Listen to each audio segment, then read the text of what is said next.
So when you finished working on your heart and completed the first of the curved tops of the heart, it will come to quite a pointy shape like this after you've cast off the edge, which doesn't look great. So to finish it off, we're going to join these two ends here, and that will give it the more rounded shape you expect at the top of a heart. And to do that, we're just going to sew through the stitches here. So we'll sew first up the middle of a V-shaped stitch there. We'll join it on this side around one of the V-shaped stitches here, around both sides of it, and then go back into the same point on this section. If you've ever done any grafting, it's pretty much the same principle as that. Now come up in the middle of another V-shaped stitch here, work around the next V-shaped stitch here, around both sides of it, and down into the same place on this side. And then you can probably leave the next one, as that's the yarn over anyway, so it would be normal for it to have a little bit of a gap there. But if you want to, you can fasten the next two stitches off, and that will make the top of your heart nice and smooth. Once it's been shaped a little bit, it will look like that. So that's much more heart-like, and then you'll be able to go on and work on the other side here. Remember that you'll leave the middle stitch there on the stitch marker, and that can be made into a hook, or it can be fastened off after you've worked the second half. Just remember not to work the centre stitch, it's not part of either of the sides. So when you've completed knitting your heart, you're going to want to knit the edging. And the edging is a lacy and ruffled edging, and it's worked attaching itself as it goes to the edge stitches of the heart itself. Now if you're right-handed, you'll usually be working clockwise around the heart, and if you're knitting left-handed, you'll usually work anti-clockwise around the heart from the wrong side. So when I say the edge stitches, what do I mean? So usually I'm meaning these little bumps that stick out because we made a garter stitch edging all the way around. However, in some places, especially where we made the join at the top of the heart, these aren't really very distinct, and there can be a big gap between obvious garter ridge stitches. And so we might want to work in between those as well, in which case we have these loops here as options.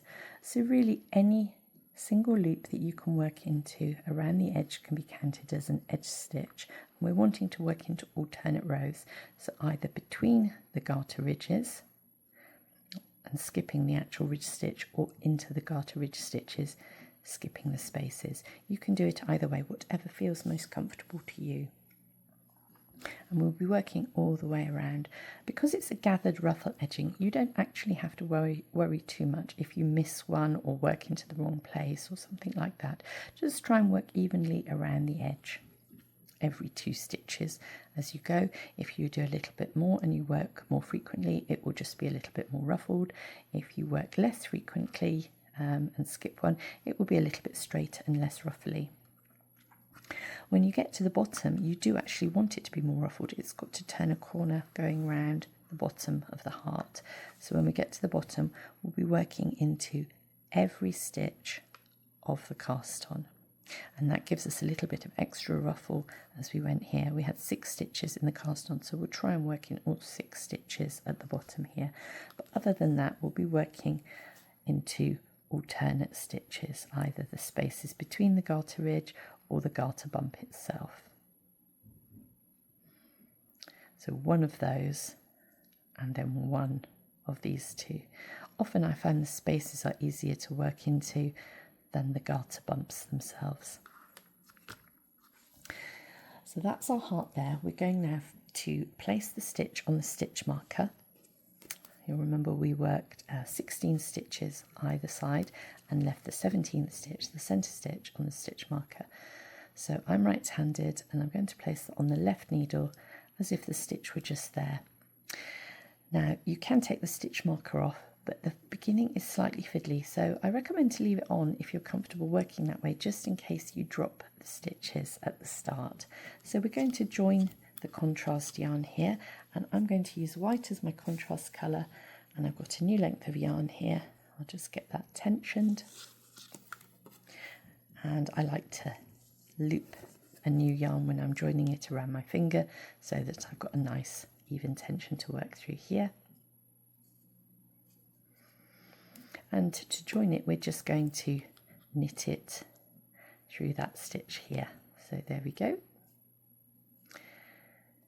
And you can see why it would be easy to lose that as we're turning it. It would be quite easy for that one stitch to slide off. So I'm just going to leave the stitch marker there until I feel quite confident I've got all the stitches. So now that we've knitted that on there, we're going to turn. Remember, this is a pattern where we turn at the end of each row. The border is worked flat. And then in the next one, I need to knit this stitch with this edge stitch.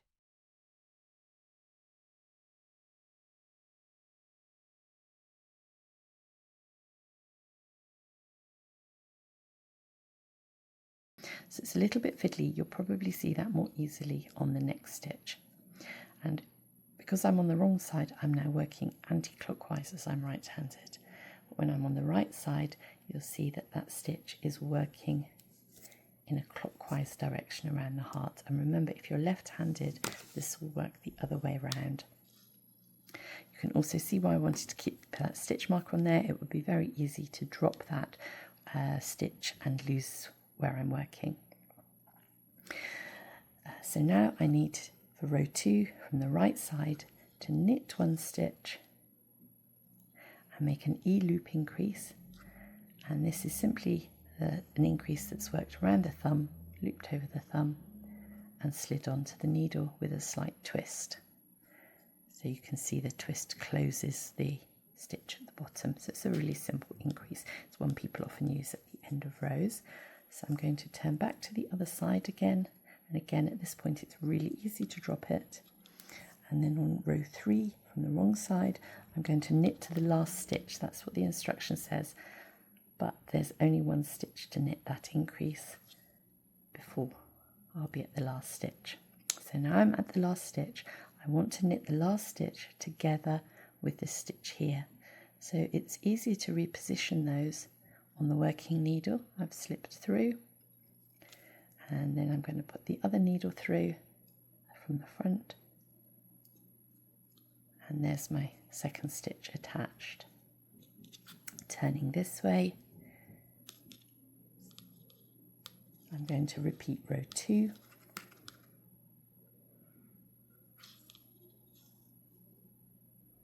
So knit,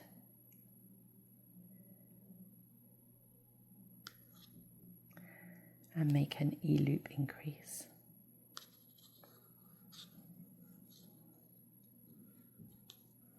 So we've now got 3 stitches.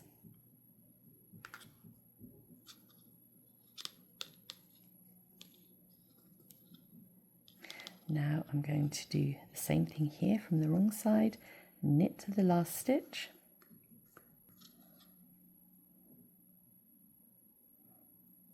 taking care not to split it. The E-loop increase is quite splitty, I find here. So now I'm knitting 2 stitches, and then I'm going to knit this with the last stitch. So I'm sliding through that garter ridge. That's at the moment what I find easiest to get. Putting the other needle through from the front to stretch it open, and bringing my yarn through. Turn again to the other side.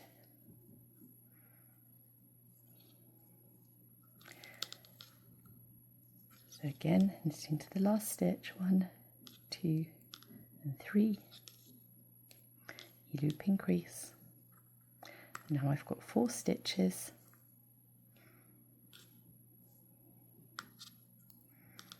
I need to do that once more. So 1, 2, 3, takes me to the last stitch, and then I'm going to go through this stitch, through the garter bump, and then bring this needle through to the front. And we've still got the 4 stitches here, And this is the last time I'm going to repeat that. I am going to work to the end and increase it. So I've got my 5th stitch. 1, 2, 3, 4 and 5. So I have one more row to work before starting the pattern repeat. 1, 2, 3, 4 stitches to knit, and then again I'm going to slide this through, pick up a stitch from the edge. This is where I don't have any more garter ridges because I'm making the join here, and it becomes a little trickier to knit into. But soon I'll be past that join, and again I'll have garter ridges to work into, or the spaces between, which can be even easier. And you can work into either of them. You can change as you go wherever you find it easiest to work. Just work into approximately alternate rows. So now I'm back on the right side and I'm ready to start the repeat. So I'm going to knit 1, yarn over,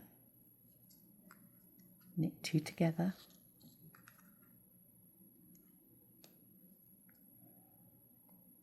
a double yarn over, so wrap twice, 1, 2 yarn overs. These will count as 2 stitches, and then I'm going to knit 2 together again. And you'll see that I now have 6 stitches on my needle. Onto the next row, I'm going to knit 2 stitches. I'll carefully hold that double yarn over in place. When I've knitted the first one, if I just tried to knit another knit stitch there, it would be difficult. So we're going to swap and purl that one, and that will give a nicer finish there. So we're going to do a purl stitch there. Now we're going to knit 1 again, yarn over, and then we're going to knit these 2 together, the yarn over and the stitch, with the next edge stitch. So that's the next stitch I found easy to work into. Bring my needle to the front and then bring the yarn through, and you can see that my lace pattern is starting to form here now. I've got some eyelets in this piece. It's a very strandy, loopy lace. It's not a tight, crisp looking lace, and that's ideal for a washcloth because it will help lather up any suds you want, and it's also very absorbent and easy for getting into corners and so on. Some knitted and crocheted washcloths can be a little bit bulky, you can't get right to the edge, but this lace edging will really do that nicely. Plus it will look pretty when it's laid out, especially once it's blocked. Now we're going to knit 1 from the right side now, next row. We'll make a yarn over, then we're going to knit 2 together, that's a yarn over and a knit stitch. And then we have 3 to knit, 1, 2, 3. And there's one of our edging eyelets. Next row, we're going to cast off those 3 stitches we just knitted. 1. This is what creates the zigzag edging. 1, 2, 3 stitches cast off.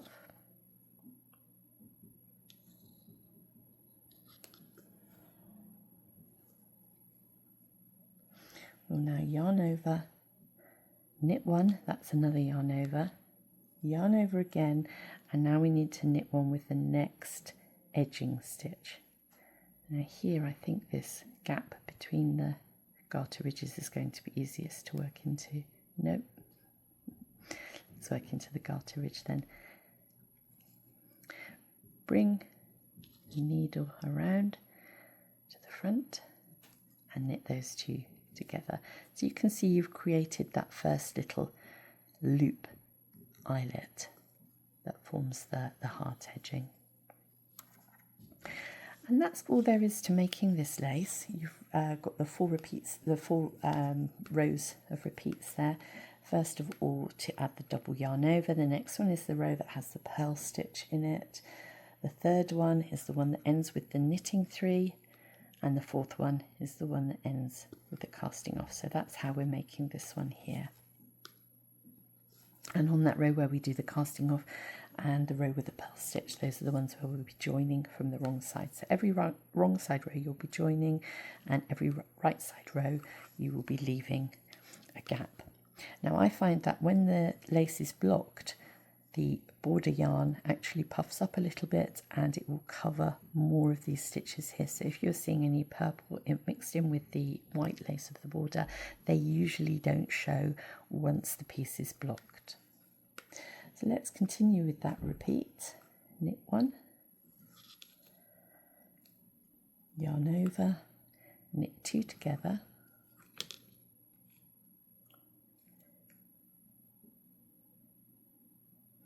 a double yarn over and knit 2 together again.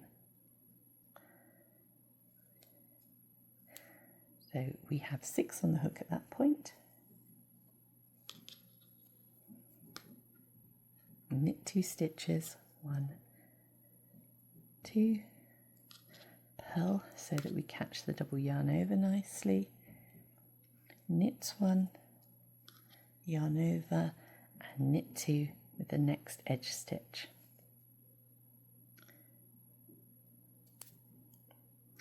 Bring that needle to the front here.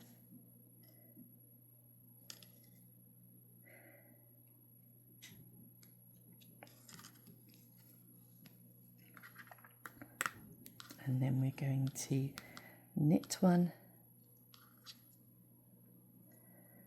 yarn over, knit 2 together,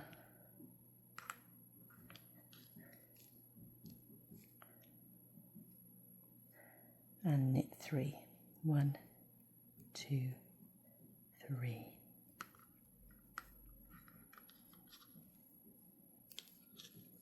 Cast off 3. 1,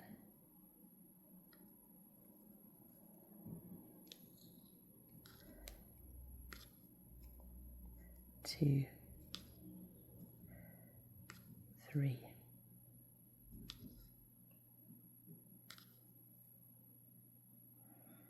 Yarn over, knit 1, yarn over and knit 1 with the edge stitch.